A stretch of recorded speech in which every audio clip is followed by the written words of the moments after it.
Well, let's watch the live of Priyanka Gandhi addressing from Wayanad. പുനരധിവസിപ്പിക്കാൻ ആവശ്യമായ സാമ്പത്തിക സഹായം കേന്ദ്ര ഗവൺമെന്റ് അവിടെയും നൽകിയില്ല.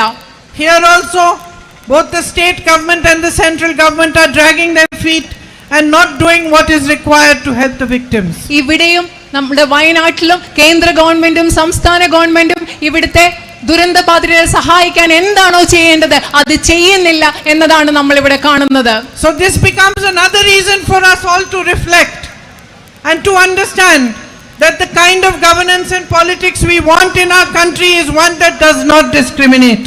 അതുകൊണ്ട് ഈ സാഹചര്യം വരുമ്പോഴും നമ്മൾ ചിന്തിക്കണം, ആലോചിക്കണം, പ്രതിഫലിക്കണം. നമ്മുടെ രാജ്യത്തുണ്ടാവേണ്ട ഒരു രാഷ്ട്രീയം എന്ന് പറയുന്നത്, രാജ്യത്തുണ്ടാകേണ്ട ഭരണ സംവിധാനം എന്ന് പറയുന്നത് ആളുകളെ വിവേചിക്കുന്ന ഒന്നാവരുത് എന്ന് നമ്മൾ ചിന്തിക്കണം. Over the period of my campaign here, I met many of you. I met farmers, shopkeepers, businessmen. I met women who work in Manrega, in the fields, in tea gardens, in coffee estates. I met many of you and tried to understand slowly what problems you face in your daily lives. ഇവിടെ പ്രചരണം നടക്കുന്ന സമയത്ത് ഞാൻ ഒരുപാട് പേരെ കണ്ടു. കർഷകരെ കണ്ടു, കച്ചവടക്കാരെ കണ്ടു, ബിസിനസ് നടത്തുന്നവരെ കണ്ടു, തൊഴിലുറപ്പ് പദ്ധതിയുടെ ഭാഗമായി പ്രവർത്തിക്കുന്നവരെ കണ്ടു, തേയിലത്തോട്ടങ്ങൾ പണിയെടുക്കുന്നവരെ കണ്ടു. അവരിൽ നിന്നൊക്കെ നിങ്ങൾ നേരിടുന്ന പ്രശ്നങ്ങൾ എന്താണെന്ന് ഞാൻ പതിയെ മനസ്സിലാക്കുകയാണ്. I intend to work hard to try and resolve the long-standing problems that you have had. നിങ്ങൾക്ക് വളരെ നാളുകളായിട്ടുള്ള പ്രശ്നങ്ങൾ പരിഹരിക്കുന്നതിന് വേണ്ടി എനിക്ക് കഠിനമായി പ്രയത്നിക്കേണ്ടതുണ്ട്.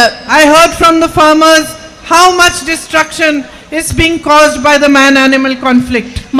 വന്യജീവി സംഘർഷം മൂലം എത്രമാത്രം നാശമാണ് ഉണ്ടാകുന്നതെന്ന് ഞാൻ കർഷകരിൽ നിന്ന് കേട്ടു.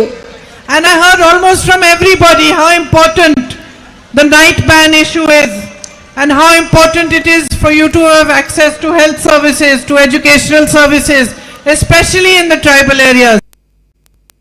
നിങ്ങളിൽ നിന്ന് രാത്രി യാത്രാ നിരോധനം എന്ന് പറയുന്നത് നിങ്ങൾക്ക് എത്രമാത്രം ബുദ്ധിമുട്ടുള്ള ഒരു പ്രശ്നമാണെന്ന് മനസ്സിലാക്കി. അതുപോലെ പ്രത്യേകിച്ചും ആദിവാസി മേഖലകളിൽ വിദ്യാഭ്യാസത്തിനും ആരോഗ്യത്തിനുമുള്ള സംവിധാനങ്ങൾ മെച്ചപ്പെടുത്തേണ്ടതും എത്രമാത്രം പ്രധാനപ്പെട്ടതാണെന്ന് എനിക്ക് മനസ്സിലാകുന്നുണ്ട്.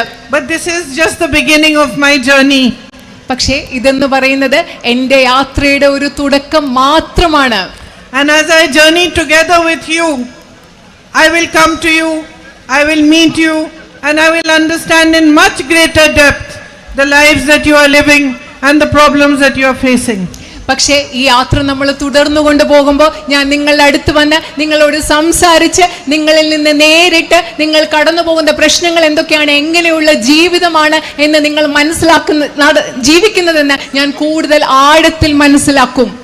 I want to assure each and every one of you, each and every one who is standing here today, each one who waited for me during the campaign, who stood outside their houses with flowers, who were standing on the streets waving to me as I passed, who waited till late at night to see me and came out, left their work to stand there to receive me and to give me your love and your affection. I want to assure each one of you that each one of you is a responsibility I consider mine. ഇന്ന് ഇവിടെ എത്തിച്ചേർന്നിട്ടുള്ള നിങ്ങൾ ഓരോരുത്തരോടും പ്രചരണ കാലത്ത് എന്നെ കാത്തു നിൽക്കാൻ വേണ്ടി, വീടിന് പുറത്ത് പൂക്കളുമായി എന്നെ കാത്തു നിന്നവർക്ക് വേണ്ടി, രാത്രി പലപ്പോഴും വൈകിട്ടും എനിക്ക് വേണ്ടി വഴിയോരങ്ങളിൽ കാത്തു നിന്നവരോട്, എന്നെ കൈവീശി കാണിച്ചവരോട്, എനിക്ക് ഒരുപാട് സ്നേഹം തന്ന നിങ്ങൾ ഓരോരുത്തരോടും ഞാൻ ഉറപ്പ് നൽകാൻ ആഗ്രഹിക്കുന്നു. ഇവിടെയുള്ള നിങ്ങൾ ഞാൻ സ്വന്തമായി കരുതുന്ന എന്റെ ഉത്തരവാദിത്തമാണെന്ന് ഞാൻ നിങ്ങൾക്ക് ഉറപ്പ് നൽകുന്നു. I take the trust and faith you are placing in me very seriously.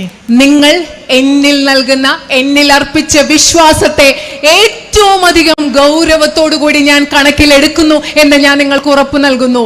And I look forward to this journey with you. I look forward to understanding the hopes and dreams of all the young people of the entire Wayanad Lok Sabha constituency and to being able to help them to realize these dreams. ഈ വയനാട്ടിലെ ചെറുപ്പക്കാരിലെ ഈ മുഴുവൻ parliament നിയോജക മണ്ഡലത്തിലെ ചെറുപ്പക്കാരുടെ പ്രതീക്ഷകൾ എന്താണ്, ആഗ്രഹങ്ങൾ എന്താണ്, അഭിലാഷങ്ങൾ എന്താണെന്ന് മനസ്സിലാക്കി നിങ്ങളോട് ഒരുമിച്ച് മുൻപോട്ട് യാത്ര തുടങ്ങി അവരെ അതിൽ സഹായിക്കുന്നത് ഞാൻ ഉറ്റുനോക്കുകയാണ്.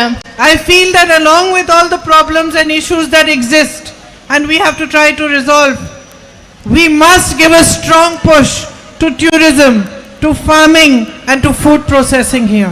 അത് മാത്രമല്ല ഇവിടെ നിങ്ങൾക്ക് ഒരുപാട് പ്രശ്നങ്ങളുണ്ട്, ബുദ്ധിമുട്ടുകളുണ്ട്. അതോടൊപ്പം തന്നെ ഇവിടെ വിനോദസഞ്ചാര മേഖലയ്ക്ക്, അതുപോലെ തന്നെ കാർഷിക വൃത്തിക്ക്, അതുപോലെ തന്നെ ഭക്ഷ്യ സംസ്കരണത്തിന് ഒരുപാട് പിന്തുണ നമുക്ക് ആവശ്യം നൽകേണ്ടതുണ്ട് എന്നും ഞാൻ കരുതുന്നു.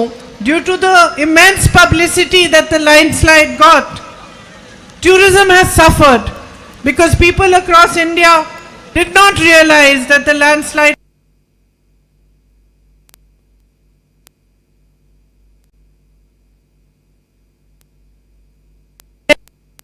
and enjoy the beauty and be safely and enjoy their holidays over here.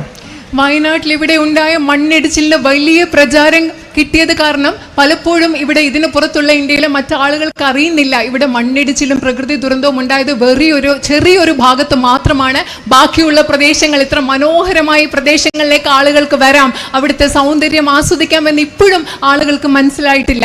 So I think it's very important for us to make them aware of this and also to promote tourism, especially the homestays, which I know have suffered a lot in the last 4 months. അതുകൊണ്ട് നമ്മൾക്ക് മറ്റുള്ളവരോട് ഇവിടെ വരുന്നത് സുരക്ഷിതമാണ്, ഇവിടെ പ്രശ്നമുണ്ടായത് ഒരു ചെറിയ പ്രദേശത്ത് മാത്രമാണെന്ന് അവരെ ബോധവൽക്കരിക്കണം. അതുപോലെ തന്നെ ഹോം സ്റ്റേകളിലേക്ക്, നിങ്ങൾക്ക് വളരെ പ്രധാനപ്പെട്ട ഹോം സ്റ്റേകളിലേക്കും ആളുകളെ കൊണ്ടുവരുന്നതിന് നമുക്ക് ശ്രമിക്കണം. And I will try my best to attract people to come here for putting food processing units so that these beautiful spices and crops that you grow can actually be marketed in the rest of the world. അതുപോലെ തന്നെ ഇവിടെ ഭക്ഷ്യ സംസ്കരണ പ്ലാന്റുകൾ ഉണ്ടാക്കാൻ കഴിയുന്നത്ര ആളുകളെ വയനാട്ടിലേക്ക് കൊണ്ടുവരാൻ ഞാൻ ശ്രമിക്കും. കാരണം ഇവിടെ ഉണ്ടാക്കുന്ന വിളകളും ഇവിടെ ഉണ്ടാക്കുന്ന സുഗന്ധവ്യഞ്ജനങ്ങളും മറ്റു വിപണികളിൽ പോയി മെച്ചപ്പെട്ടതാകാൻ നമുക്ക് പരിശ്രമിക്കണം. You know, my sisters, you have a special place in my heart.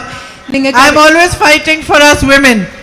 നിങ്ങൾക്കറിയാവോ എൻ്റെ സഹോദരിമാരെ, നിങ്ങൾക്ക് എൻ്റെ ഹൃദയത്തിൽ ഒരു പ്രത്യേക സ്ഥാനമുണ്ട്. ഞാൻ എല്ലായ്പ്പോഴും സ്ത്രീകൾക്ക് വേണ്ടി പൊരുതിക്കൊണ്ടിരിക്കുകയാണ്. Because I understand the burdens you carry. കാരണം നിങ്ങൾക്കുള്ള ഭാരം എനിക്ക് നന്നായിട്ട് മനസ്സിലാകും. So I would really like to meet as many of you as possible. അതുകൊണ്ട് കഴിയുന്നത്ര നിങ്ങളെ നേരിട്ട് കാണണമെന്ന് എനിക്ക് ആഗ്രഹമുണ്ട്. And to work together with you to make you stronger and empowered. നിങ്ങളെ കൂടുതൽ ശക്തിയുള്ളവരാക്കുന്നതിന്, കരുത്തുള്ളവരാക്കുന്നതിന് നിങ്ങളോടൊപ്പം ചേർന്ന് പ്രവർത്തിക്കണമെന്ന് എനിക്ക് ആഗ്രഹമുണ്ട്. So I want to thank all of you and especially all my colleagues in the UDF, all the workers of the UDF who have worked so hard for this election. I myself always managed elections, so I